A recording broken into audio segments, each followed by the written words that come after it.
What's going on, guys? It's David again, and this will be a video on codes and codes management and some best practices and tips to keeping a well-formatted, consistent, and easy-to-edit code set for your Project M build.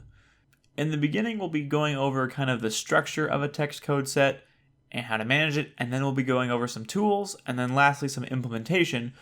But if there's one thing you take away from this video, please maintain a text code set, make adjustments to it, and then generate a GCT out of that. Do not try to edit the GCT.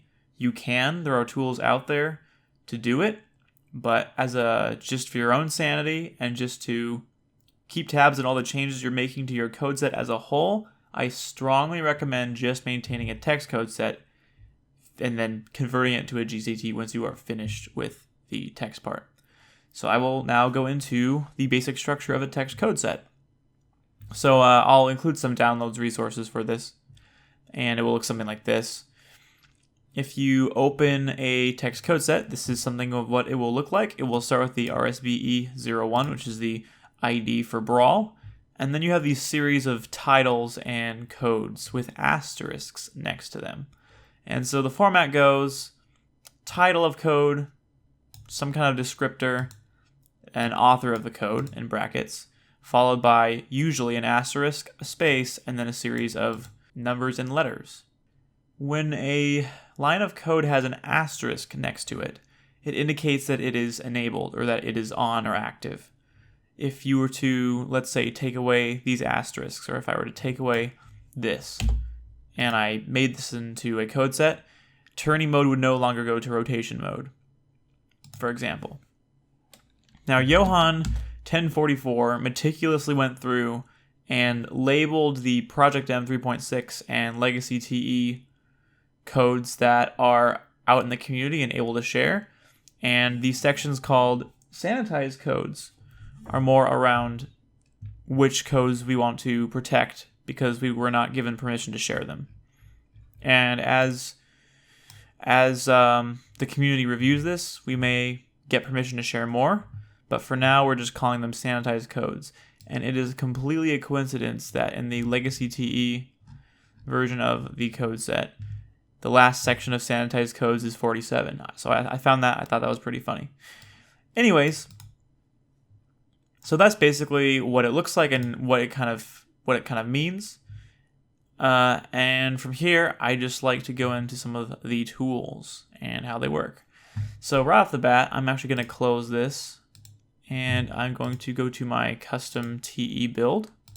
I'm going to copy my text code set over and then open this. So now we're going to be editing my custom TE code set just as an example. So I'm going to open the tools folder, and the first thing you're going to find is add prefix suffix into line as one of the tools. So I'll give you a scenario in which this would be a helpful tool.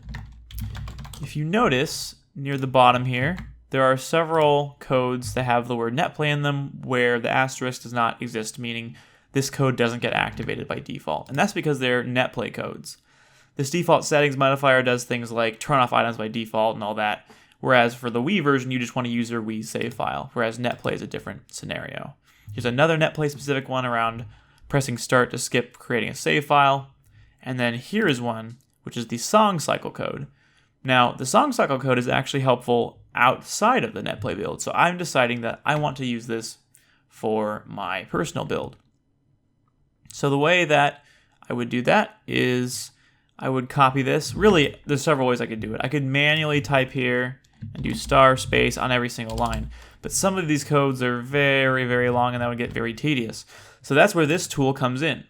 Essentially, you paste the text that you want to add a prefix or suffix to. In this case, I pasted the code for this netplay code. And I'm going to add this in the prefix section, a asterisk and a spacebar. Click add, and here we go. It's all done for us. So we didn't have to waste any time meticulously adding an asterisk to each line. Then when you're finished, make sure that the title doesn't have the asterisk and the spacebar because that could get confusing. So please get rid of that. And I'm going to save this. And we're going to do our first little test here. So I just used this tool to add a prefix to turn all this on. And if it works as expected, music should be cycling in the menu between a bunch of different options like it does in the NetPlay build. So to create my GCT, and this is an important step, I'm going to drag this txt that I just modified over gctconvert.exe, and it's going to create an rspe01.gct file, which is what I'm going to use in my build. So I will open the sd.raw, which is the virtual SD card for my build. Then I will move this over, replace it, hit yes, hit save, and let's see if it works.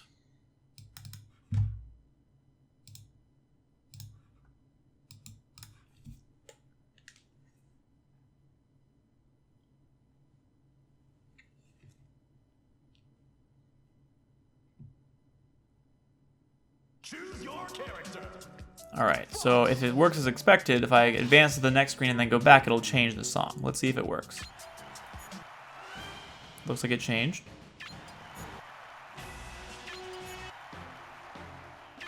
And yes, it is working as expected.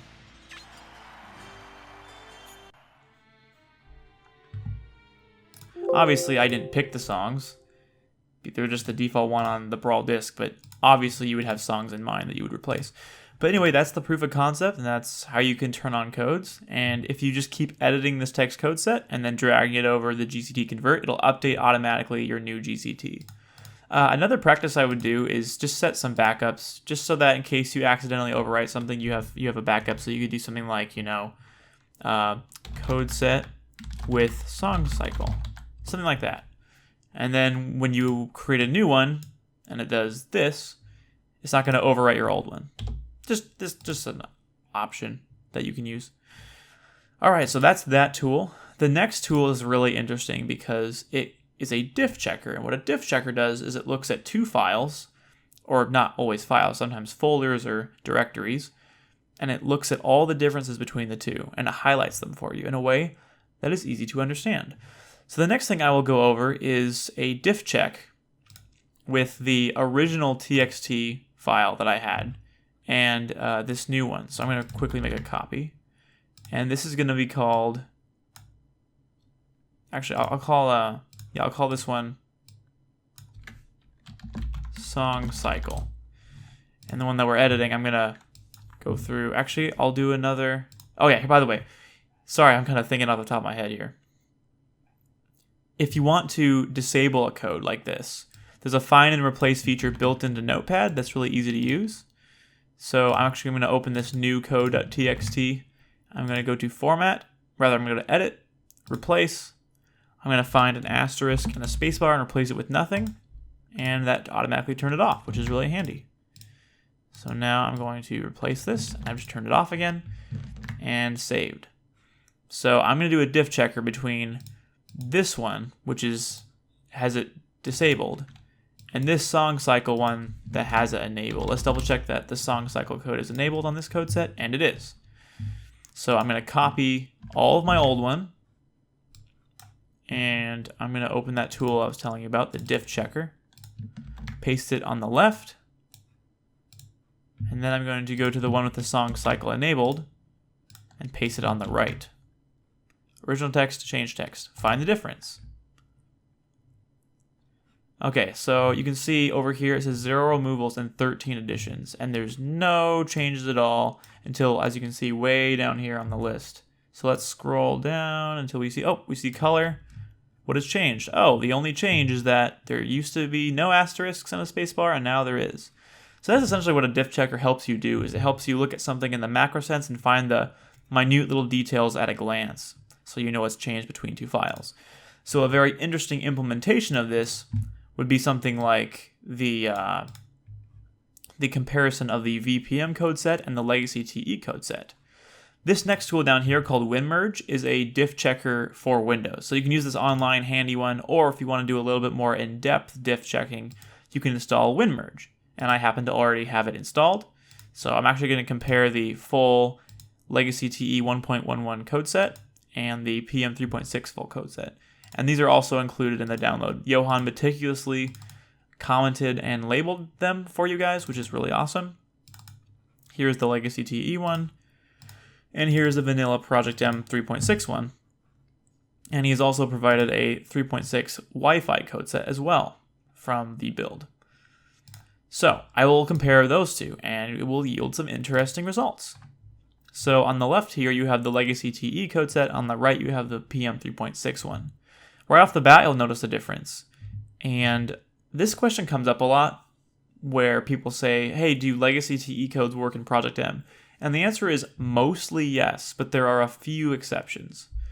So here, for example, you can see alternate stage and stage rel loader. There's a Legacy TE version and the PM version. The main difference, other than there are more alternate stages in Legacy TE, is up here at the top. It's referencing a different directory. So there's two more examples of this too. So Legacy TE uses a Legacy TE folder, and Project M uses a Project M folder. And those are the main differences between the builds, to be quite frank, in terms from a coding perspective, from loading stuff.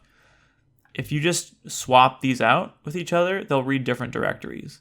It happens here for the SD root, and then it happens one more time for the sound effects down here. As you can see over here, Legacy TE loads sound effects from Legacy TE PF SFX, and Project M is Project M PF SFX. So yeah, these are the only ones that change. The ASL code, the alternate stage code, and then these two down here are the only ones you really have to worry about. So let's go back to the top for a second. Let's say that I wanted to put the ASL code, so the alternate stages and all the stage information from Legacy TE into Project M, a Project M build. I will go through how that happens. So I will the first thing I'm going to want to do is I'm going to copy the vanilla Project M code set from here. I'm going to close out of this. I'm going to delete these ones anymore because I don't need them. Okay, here's the full code set. And I'm just going to rename this to RSPE. Okay, so this is Project M 3.6, vanilla. This has not been modified at all. It's straight up 3.6. But let's say that I want to open the Legacy TE code set, which has been untouched from Legacy TE, and copy all of these stages over. Well, the first thing I'm going to want to do is go back to that diff checker and note these changed lines. So this is the directory that I want to pull from. So I'm going to copy these lines of code, which start on the 4th and 5th under this code title. This is the directory that I want, but I want the stages in Legacy TE. So I'm going to go over here, find the 4th and 5th line. I'm going to hit paste, and the directory has now been changed. So now I can copy over this entire block of code. These are all the alternate stages in Legacy TE. It's a very long code because there are a lot of alternate stages. Then I'm going to go over here to the Project M code set. I'm going to select all the alternate stages code and delete it. And then I'm going to paste this new code, which is a hybrid of the Project M code from a directory loading perspective, but all the alternate stage code from TE are included. So I'm also going to label this myself just to keep track. This is the little tag I'm going to give it to remind me that all the other codes are part of Project M 3.6, but this one is not. This is one that I added myself, or one that I modified, I should say. So I'm going to click Save. And I'm going to want to test this and make sure that the other stages load. But before I do that, there are a few steps I need to do. First, I need to... you can kind of ignore this step. I'm just switching SD cards, basically. Okay, so here is the build that I want to use the new stages on. First off, I'm going to want to do this, convert the text codes that I just edited to a GCT by doing that. I'm going to go to the codes folder in Project M, replace it, yes. But then there's another important step for this particular code I replaced. I'm going to need all of the stage. I'm going to need all the stage and module files. Well, not all the module files, but it's just generally a good idea to do that, and there's no harm in doing it, from Legacy TE. So I'm going to go in and delete the stages in Project M, and then I'm going to drag and drop the stage folder. No, I can't do that. Okay, so we're going to do this in the meantime. We're going to drag it there. And then we're going to do the same thing with the module file, folder, I should say. Okay, that we extracted that from TE. Now we're going back to our Project M build, and we're also going to delete the module folder. All right, now the stage and the module folders are gone, and I'm going to replace them with the ones that are in TE.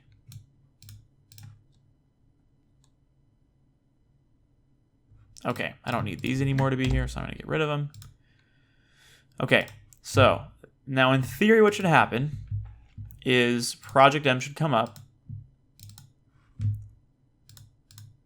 but we should get all the alternate stages that are in TE. Too many codes. Okay, yeah, here's another thing to bring up, and this is a good segue actually. So that too many codes error comes up because of the gameconfig.txt file. There are so many codes in legacy TE more than PM, so we need a different gameconfig.txt file to compensate for that. So I will open the sd.raw again, which is the virtual SD card. And in order for this code set to work, we need to modify this game config.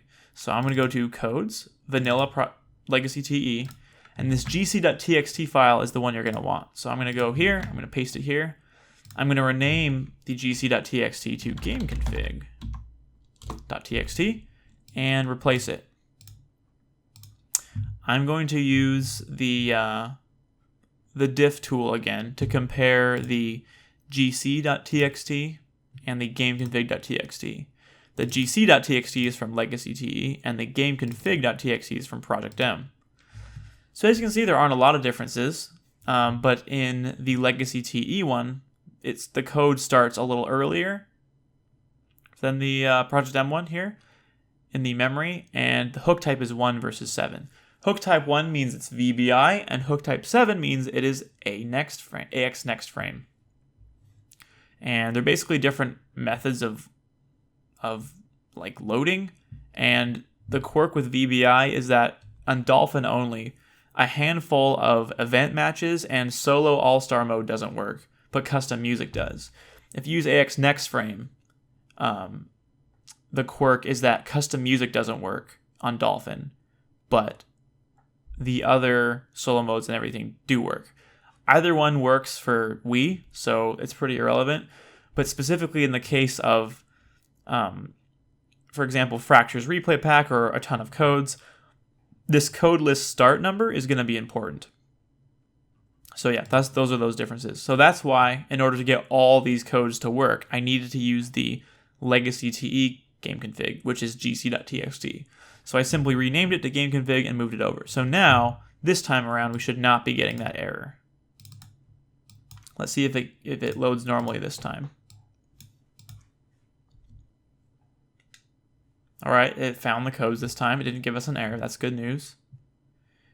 And it looks like it's loading up Project M normally. The big test will be if we can load alternate stages. Choose your character. All right, so now obviously the UI is not going to show the new stages, but it doesn't mean the ASL code doesn't still work. So I'm going to hold Z and hope that Cave of Dreams loads on this slot. And it did, which is really awesome.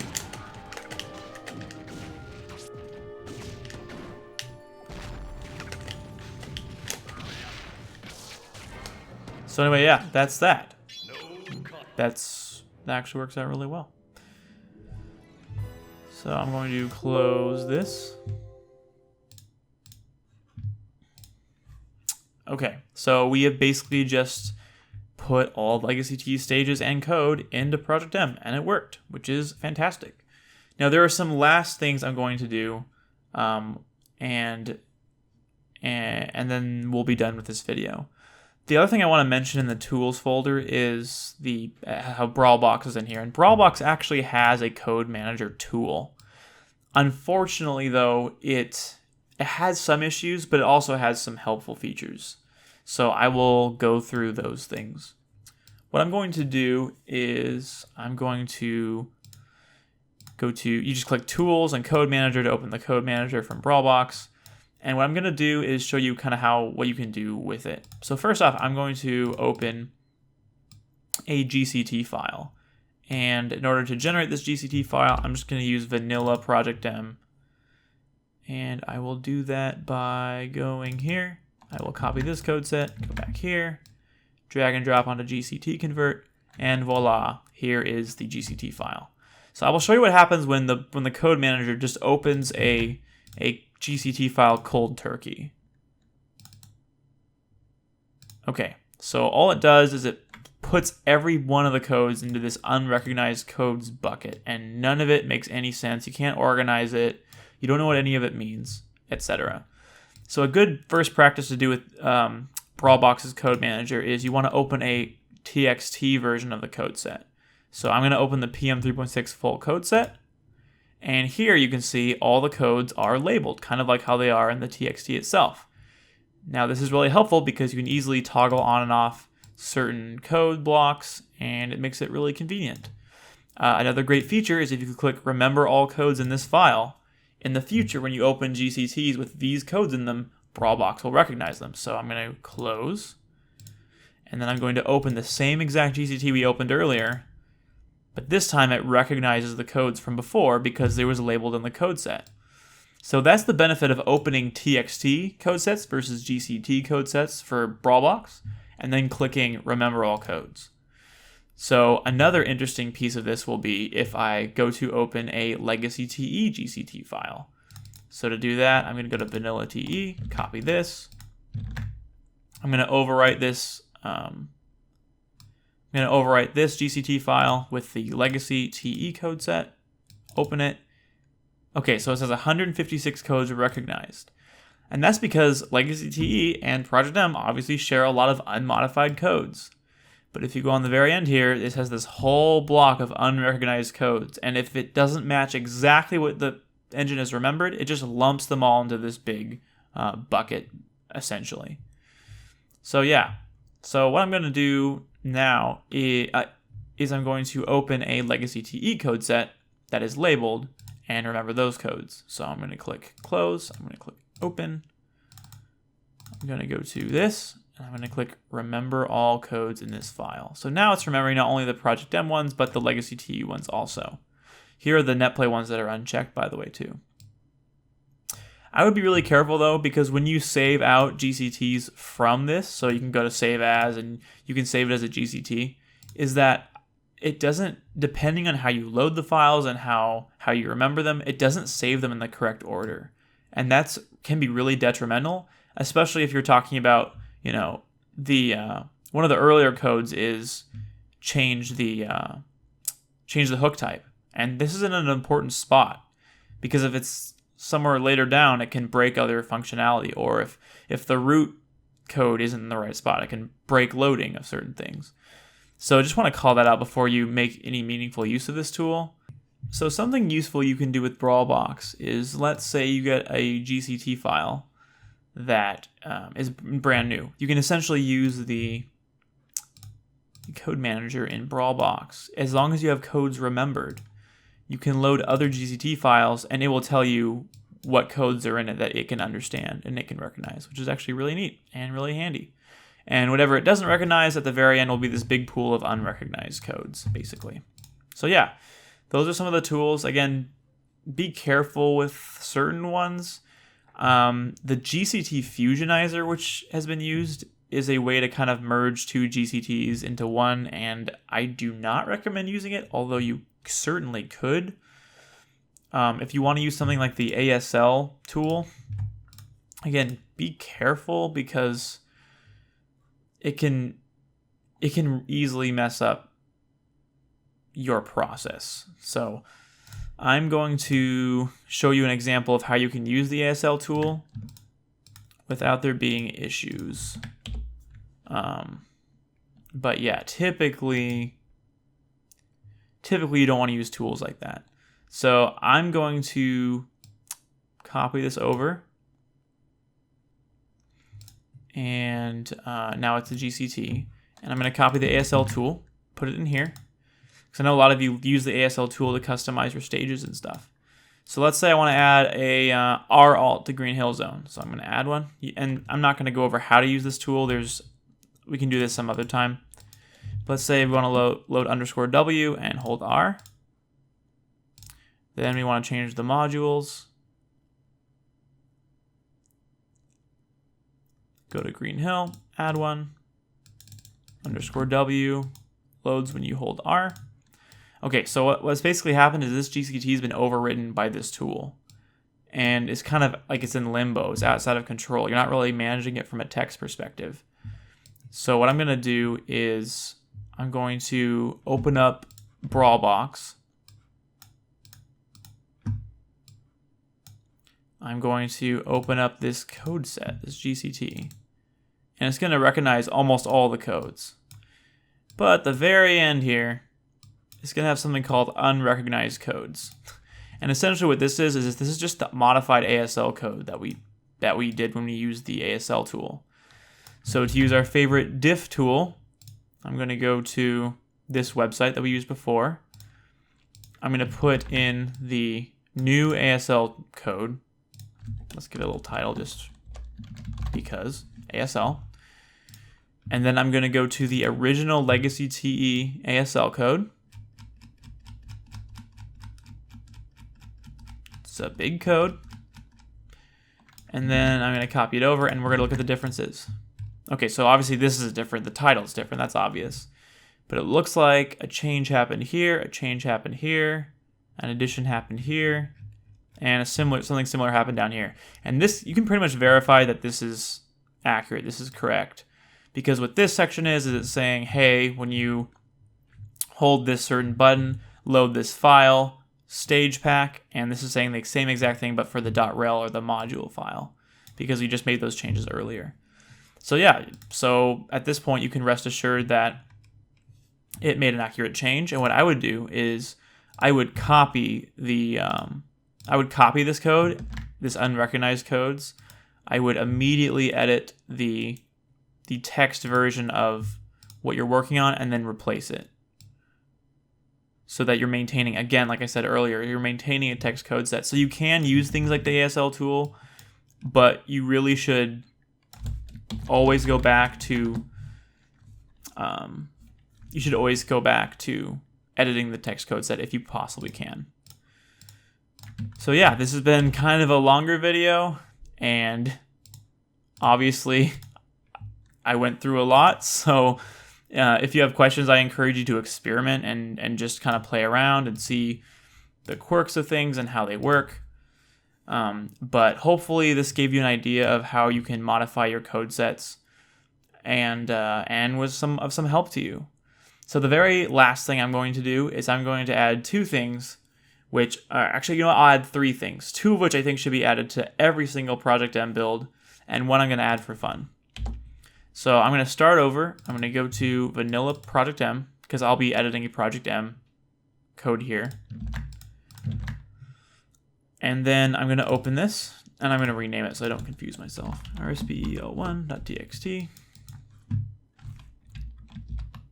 Okay, my goal for this code set is I'm actually going to keep the ASL and the alternate stage stuff the same. I'm not going to change that. But what I am going to change is I want to add a few new codes from Legacy TE. And to reference the Legacy TE codes, I will open this. I want to do disable challenger approaching. That really should be in every Project M build. I don't know why it's not. And I'm going to go to the bottom because it can go on the bottom. I'm going to add it there. I'm going to note that I added it though by calling it custom. And what else should I add? I also want to add, let's see. This CSS tags with names are teal and X to toggle rumble code. It's actually really helpful. I think it should be included in more Project M builds. So I'm going to call this custom. And then lastly, I want to add fractures replays. Now keep in mind, because of the length of this code, for example, you're going to need to do that new gameconfig.txt method that we did earlier. So you can't use the standard gameconfig text file that comes with Project M if you want to add a code as long as fractures replays. Okay, so I'm satisfied with this. I have added this disable challenger approaches code. I've added this tags with names, tags with names are teal if Rumble's enabled, and you can press X to toggle it. And I've added TEs. I've added Fractures Replay Pack. I'm going to rename this to Custom for my own sanity so I can remember what I added. All right, this looks good to go. So to convert this to a GCT, I'm going to do what I've done before and drag it over GCT convert.exe. And let's go back to our sd.raw, which should still be the Project M based one, and it is. So I'm going to go to the codes folder, which is what Project M uses to store its GCT. I'm going to overwrite it, hit save, and we're going to see if it works.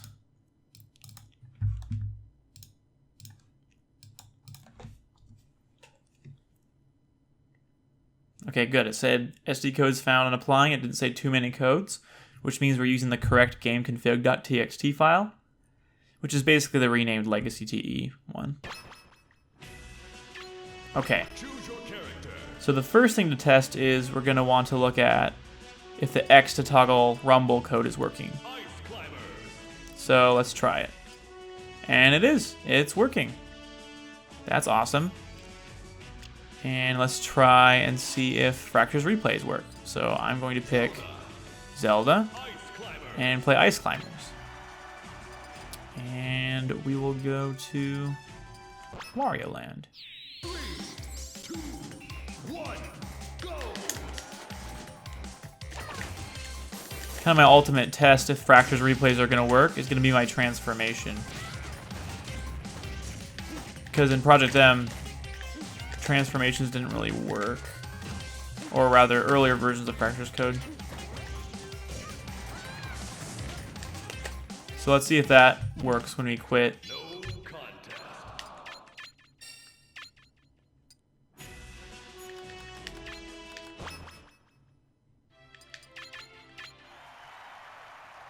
Three, 2, 1, go!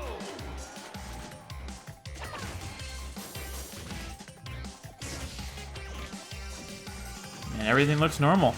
So Fracture Replays, X to toggle Rumble, and disabling Challenger Approaching have all been successfully added to this build.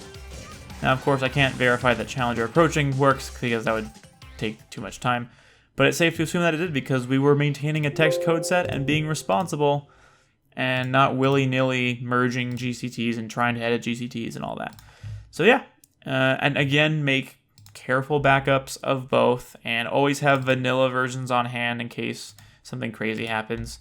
And have fun. Thanks for watching. Expect more videos like this real soon. And I'm going to replace the same lines of code. So it's like 1, 2, 3, 4, 5. I'm going to replace the first 5. 1, 2, 3, 4, 5. All right, so what that has done is the opposite of what I wanted. Whoops. Okay.